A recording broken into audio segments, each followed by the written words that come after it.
Michigan's approach to habitability law is a bit of a hybrid. It combines statutory provisions, common law principles, and local codes in a way that landlords need to understand from multiple angles. Let's walk through how it all works. Michigan does not have a single, comprehensive residential landlord-tenant act in the way that many other states do. Instead, landlord obligations are spread across several statutes. The key ones are the Michigan Truth in Renting Act, found in Michigan Compiled Laws, Chapter 554, Sections 631 through 641, and the Housing Law of Michigan under MCL 125.401 and following. The implied warranty of habitability is also recognized through Michigan case law, most notably in the landmark decision Rome v. Walker. Under Michigan law, landlords must maintain the premises in a condition that is fit for human habitation. That means keeping the structure sound and weathertight, maintaining plumbing systems in working order with hot and cold running water, ensuring electrical systems are safe and functional, providing adequate heating, and in Michigan, with its cold Great Lakes winters, heating is a critical habitability issue. Keeping the property free from serious health hazards, including mold and lead paint, maintaining smoke detectors, and complying with all applicable local housing codes.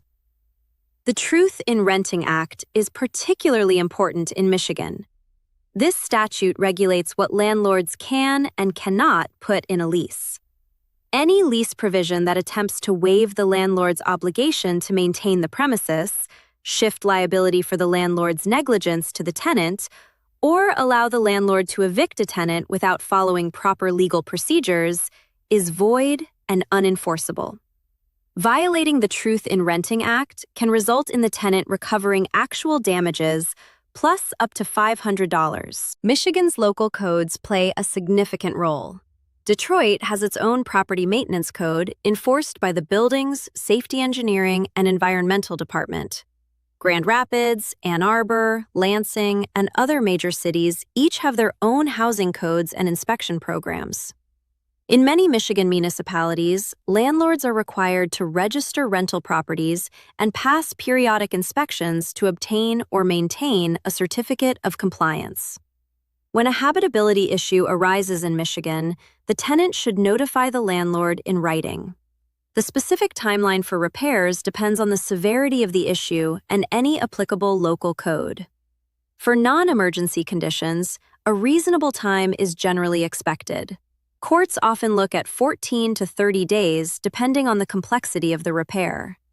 For emergency situations involving essential services like heat or water, the expectation is much faster response. Michigan tenants have several remedies when landlords fail to maintain habitable conditions.